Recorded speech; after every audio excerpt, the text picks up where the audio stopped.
Hello friends, कैसे हैं सभी लोग।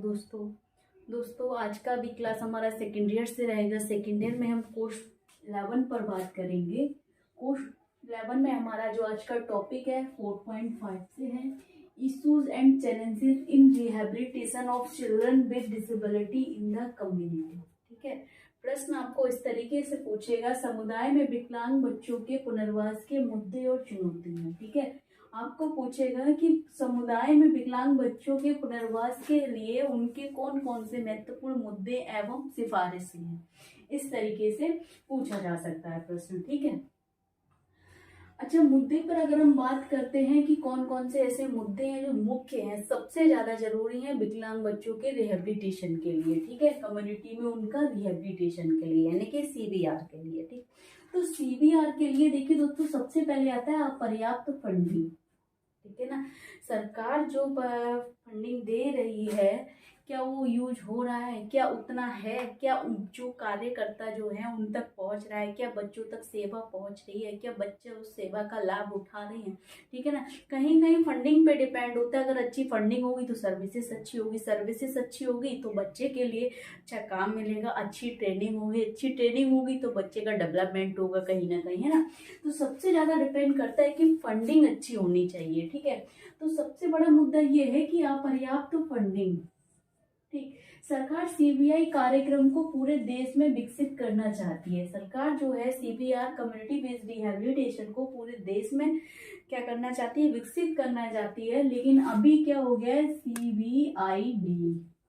ठीक है ना, कम्युनिटी बेस्ड इंक्लूसिव विकास, ये हो गया है ना, डेवलपमेंट हो गया है ना। जैसे कल हमने पढ़ा था समुदाय आधारित समावेशी विकास हो गया है। ठीक, सभी जानते, तो इसको क्या है पूरे देश में विकसित करने जाती है। लेकिन अपर्याप्त फंडिंग के कारण क्या हो जाता है, अपर्याप्त फंडिंग के कारण CBID या CBR अभी भी कुछ जिलों तक ही सीमित है। जिलों तो अब बात करें ना, कहीं कहीं इसे लोग जानते भी नहीं है, कहीं कहीं तो डिसेबिलिटी को नहीं समझते हैं। उनको जो पहले अपशब्द बोलते थे वही नाम से उनको जाना जाता है। बच्चों को समझ रहे हैं, उनको एजुकेशन नहीं देते, उनको किसी प्रकार की कोई ट्रेनिंग नहीं देते। कम्युनिटी जो है अभी उनमें अवेयरनेस नहीं है। बहुत दूर की बात है कि CBR कहीं कराया जाए। ठीक है ना, अभी तो कम्युनिटी डिसेबिलिटी से अवेयरनेस नहीं है। ठीक है ना, उनको जागरूक नहीं है। ठीक है, तो कह रहे हैं CBR अभी भी कुछ जिलों तक या कुछ जगह तक सीमित है। जिसके कारण कार्यक्रम को चलाते रहने में समस्या आती है और फिर अधूरे,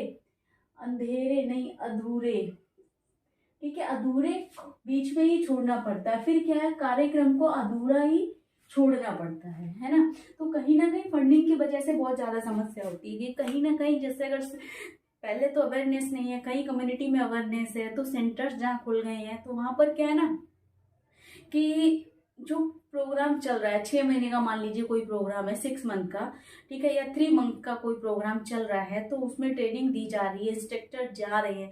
तो भाई जब एक जगह से दूसरी जगह जब इंस्ट्रक्टर जाएगा, किसी सेंटर से, किसी कॉलेज से, किसी रिहेबिलिटेशन सेंटर से जाएगा, तो भाई उसको क्या है, उसको जाने के लिए फीस भी चाहिए, कन्वेंस भी चाहिए, कन्वेंस के लिए पैसा चाहिए, उसको अपना टाइम दे रहा है, वो अपना पैसा लेगा।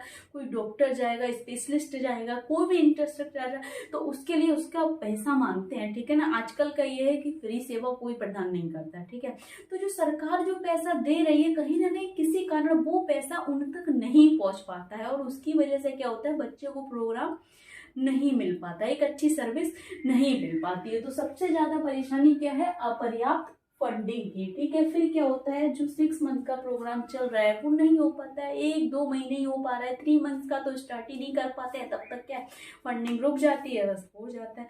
तो कहीं ना कहीं ऐसा हो रहा है कि फंडिंग की वजह से बच्चों को सर्विसेज नहीं मिल पा रही है। कम्युनिटी में क्या है कि जल्दी से कोई भी प्रोग्राम शुरू नहीं कर पाते हैं। ठीक है, अच्छा, फिर दूसरा है सांख्यिकी आंकड़ों का अभाव। सांख्यिकी आंकड़ों का अभाव ये हो गया कि बहुत सारी चीजें ऐसी हैं जिनमें अगर देखा जाए तो विकलांगता का एक मुख्य कारण नहीं मिल पा रहा है। ठीक है ना, क्या परिणाम है, आखिर विकलांगता क्यों फैल रही, क्यों ज्यादा है।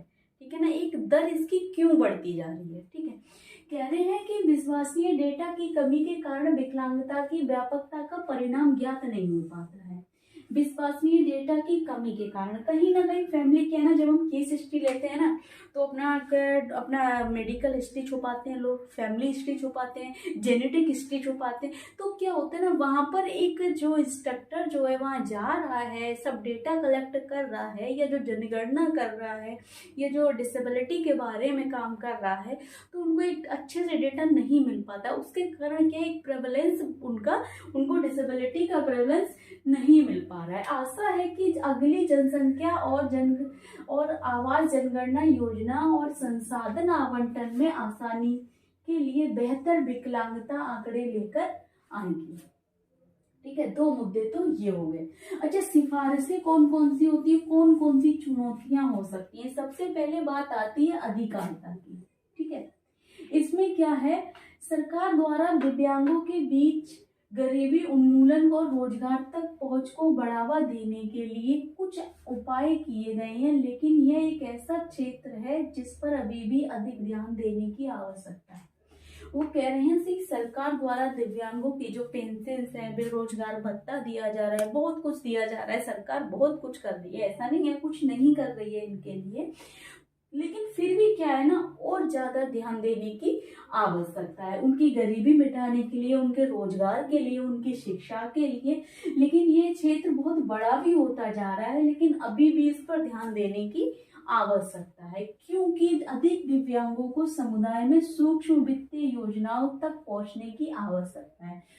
समुदाय में सूक्ष्म वित्त योजनाएं, जो समुदाय में जो छोटे छोटे योजनाएं दी जाती हैं, जैसे एग्जाम्पल के लिए बहुत छोटा सा नॉर्मल सा आंगनवाड़ी केंद्र में सब कुछ मुफ्त होता है, शिक्षा मुफ्त, उसमें राशन मुफ्त, उसमें बहुत सारी हेल्दी चीजें मिलती हैं, वो मुफ्त, खाने के लिए सब मिलता है वो मुफ्त मिलता है, किताबें मुफ्त मिलती हैं, दवाइयों का भी अब ये हो गया है कि मेडिसिन भी वहाँ दी जाती है कई प्रकार की, वो सब मुफ्त मिलती है। तो सूक्ष्म वित्तीय योजना तक पहुंचने की इनको आवश्यकता है। कह रहे हैं इसके माध्यम से सरकार ने यह सुनिश्चित किया है कि दिव्यांगजन बेहतर जीवन स्तर के लिए उत्पादक उद्यम में लगे हुए हैं। कह रहे हैं इसके माध्यम सरकार ये सुनिश्चित करा है विचार कि दिव्यांगजन के लिए बेहतर जीवन के लिए अभी भी बहुत सारे कामों में वे लगे हुए हैं। सांकेतिक भाषा सहित सांस्कृतिक मुख्य और भाषाओं को बढ़ावा देने की आवश्यकता है। सांकेतिक भाषा क्या है ना, हमारी इंडियन साइन लैंग्वेज नहीं, मतलब जो हमारी इंडियन साइन लैंग्वेज है अपनी क्षेत्रीय भाषा है, ठीक है ना, मदर टंग जो होती है हमारी मातृभाषा में नहीं है, उसकी भाषा अलग है, समझ रहे हैं। हमारी सांस्कृतिक जो हिंदी भाषा से अलग भाषा है सांकेतिक भाषा जो हमारी, ठीक है ना। तो साइन लैंग्वेज में अगर देखा जाए तो वो कह रहे हैं कि सांकेतिक भाषा सहित संस्कृति मूल्यों और भाषाओं को बढ़ावा देने की आवश्यकता है, जिसका उपयोग बधिरों द्वारा सभी गरिमाओं को बनाए रखने और बढ़ाने के लिए किया जाता है। दूसरा कह रहे हैं लिंग संतुलन, ये तो बहुत ज़्यादा जरूरी है। ये तो अगर हम कहें ना कि डिसेबिलिटी क्षेत्र हटा दीजिए, नॉर्मल में ले आइए, तो कहीं कहीं जगह ऐसा है कि लड़कियों को अभी भी पढ़ने नहीं देते, आगे बढ़ने नहीं देते हैं, बाहर नहीं जाने देते हैं, ठीक है। लड़के लड़कियों में फ़र्क समझा जाता है, जल्दी शादी करें, लेकिन अब बहुत सुधर गया है। लेकिन कहीं कहीं क्षेत्र अभी भी ऐसे हैं कि नहीं, लड़की का ऐसा हो जाए, लड़की के लिए ऐसा, नहीं लड़की ऐसा नहीं कर सकती। बहुत सारी जगह अगर बस में देख लो, जगह जगह देख लो, लड़कियों की लाइन अलग है, लड़कों की लाइन अलग है, लड़कियां पहले जा रही हैं, लड़का पहले जा रहे हैं, लड़कियों के बैठने की, लड़कों के है, लड़कियों की नहीं है, ठीक है। बहुत सारी जगह ऐसा हम देखते हैं, जगह जगह घर से बाहर निकलिए आप दुकान पे ले लीजिए, समझ रहे हैं।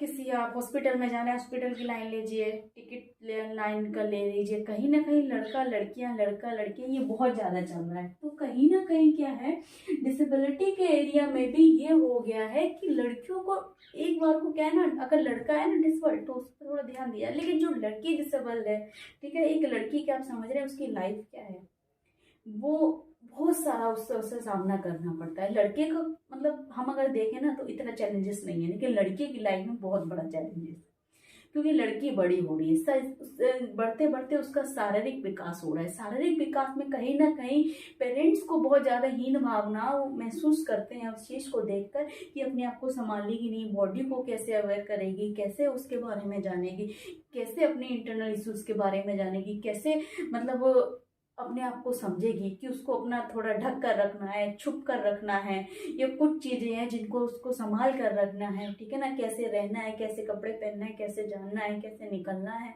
ठीक है ना, उस चीज़ को कैसे जानेगी। तो कहीं ना कहीं अगर हम लड़की के बारे में अगर देखें डिसेबिलिटी के एरिया में तो बहुत ज़्यादा चैलेंजेस उसको सामना करना पड़ता है। कह रहे हैं लिंग संतुलन, वंचित समूह, उचित प्रतिनिधित्व पर जोर दिया जाना चाहिए और समाज में दिव्यांग विशेषतः लड़कियों और महिलाओं के अधिकारों का सम्मान करने का आह्वान किया जाना चाहिए। समझ रहे हैं, कह रहे हैं कि लड़कियों के लिए बेहतर शिक्षा के अवसर होने चाहिए, चाहे वो सक्षम हो या असक्षम हो, ठीक है। कह रहे हैं कि वह समाज में सुरक्षित महसूस करे और उसे आत्मसम्मान का अधिकार मिले। अगर लड़की कोई डिसेबल्ड है, ठीक है, मानसिक रूप से या शारीरिक रूप से, लेकिन उसे वही सम्मान मिले जो एक समान स्त्री को मिलता है, समान लड़की को मिलता है। और कह रहे हैं कि वह अपने आप को सुरक्षित महसूस करे।